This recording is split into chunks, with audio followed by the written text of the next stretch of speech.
ముందుగా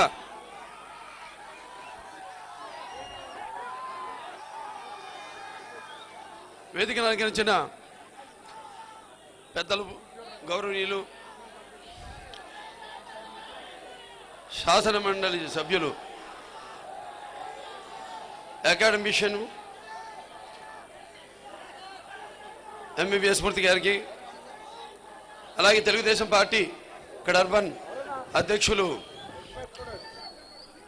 పసుపల్లి గణేష్ గారికి, రమేష్ బాబు గారికి, అనిత గారికి, విష్ణుకుమార్ రాజు గారికి, భక్తునికి భగవంతునికి అనుసంధానం ఎవరు? అంబిక అగరబత్తి సోదరులు,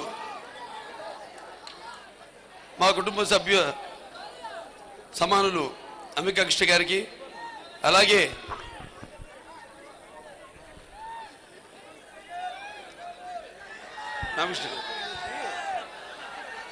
నా సోదరులు, ఆప్తులు, కుటుంబ సభ్యులైన వెలగపూడి రామకృష్ణ గారికి, అలాగే వారాహి క్రియేషన్స్ సాయిబాబు గారికి, వారాహి చలచిత్రం,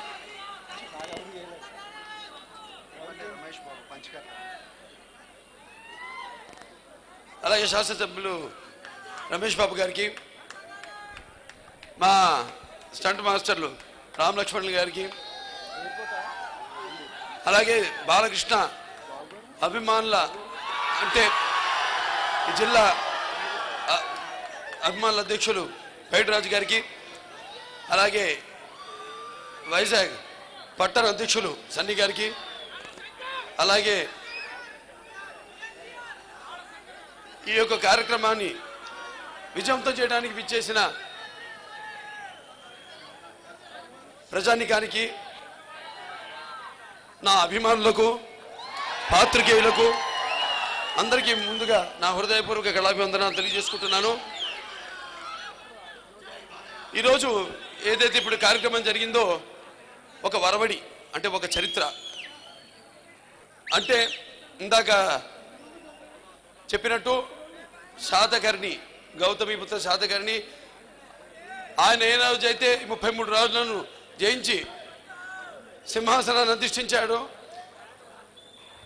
అప్పుడు ఈ జంబుద్వీప కాలమాన పట్టికలో ఆ దినాన్ని, ఆ రోజుని ఉగాది అని పిలువబడడం జరిగింది. అలాంటి ఉగాది పండుగ మొత్తం భారతదేశంలో అంతేకాకుండా విదేశాల్లో కూడా అంటే మన మారిషస్, బాలి దీవుల్లో అయితేనేవి అక్కడంతా కూడా జరుపుకుంటారు. ఈ మహారాష్ట్రలో ఏదైతే ఈ గుడి పాడవా అని ఆనాడు ఈ యొక్క జెండాను ఎగరవేస్తారో ఆ యొక్క వరవడిని ఇప్పుడు ఈరోజు ఇక్కడ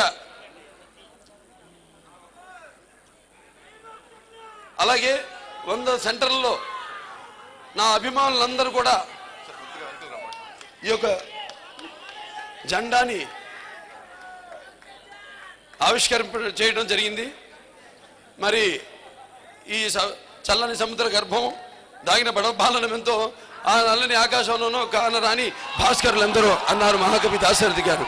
అంటే మనకంటూ ఒక దేశాన్నిచ్చి, మనది అనే చరిత్రనిచ్చి, భవిష్యత్తునిచ్చి, ప్రపంచ పటంలో ఈ దేశానికి ఒక గౌరవాన్ని ఇచ్చి, బెట్టకపరచలేని పురిటి నొప్పుల్లా ఈ పుడమ్మిలో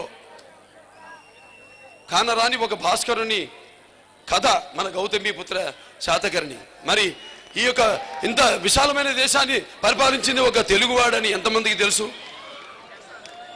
కాబట్టి ఒక తెలుగు బిడ్డగా, అలాగే విశ్వవ్యాప్తంగా తన వెన్నెముక మీద తెలుగు జెండాని మోసిన నందమూరి తారక రామారావు గారి వారసునిగా ఈ చిత్రం చేసి ఆయన చరిత్రను చాటి చెప్పడం నా బాధ్యత అని నేను గుర్తించాను.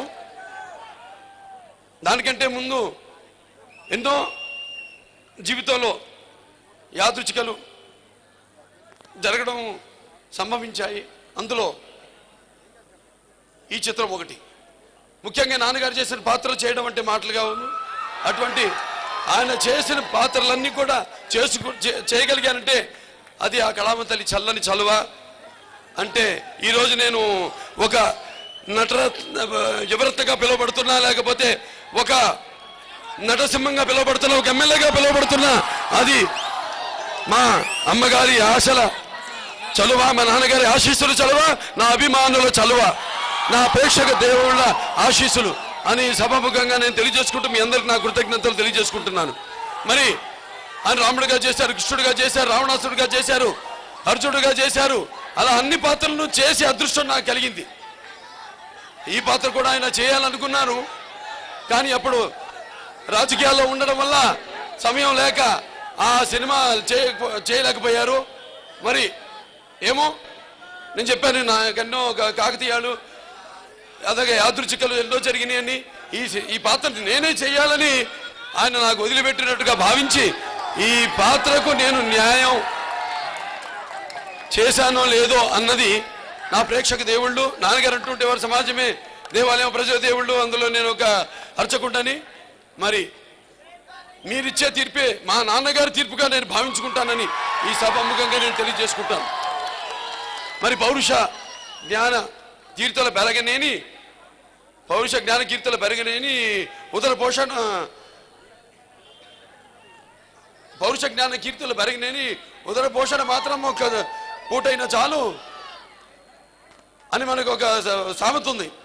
అంటే కాకి కలకాలము బతికి ఉన్న దానివల్ల ప్రయోజనం ఏముందని, అంటే పౌరుషం జ్ఞానం కీర్తి కలిగి ఒక పూట బతికినా చాలు.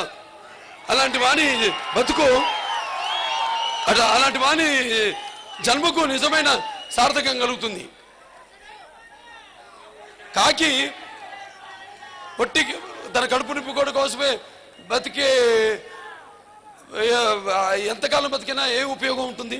అందుకే మన పెద్దలు అంటారు, కాకిలా కలకాలం బతికే కంటే హంసల 5 క్షణాలు బతికితే చాలు అని. మరి అటువంటి మన తెలుగు జాతి రాజహంస గౌతమీపుత్ర శాతకర్ణి పరహితము చెయ్యవడు పరమహితముడగు భూత పంచకుముఖం పరహితమే పరమధర్మము పరహితునకు ఎదురు లేదు సర్వేందు ముఖి అన్నారు. అంటే ప్రజలకు, అంటే ఇతరులకు మేలు చేసేవానికి పంచభూతాలు కూడా సహకరిస్తాయి.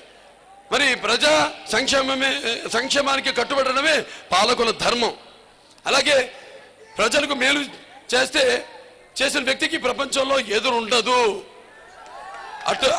ఆ విధంగానే మరి ప్రజల హితం కోసం తన జీవితాన్ని అంకితం చేసిన వాడు శాతవాహన క్షీరసాగర సంజయుడు. తెలుగు మన భరత జాతికి ఒక శకాన్ని ప్రసాదించిన శక పురుషుడు మన గౌతమీపుత్ర శాతకర్ణి. మరి ఆయన గురించి చాలా తక్కువ తెలుసు మనకి, ఎందుకంటే రాజములు గలవే గర్భోన్నతింజందరే వారేరి అన్నట్టు మనకి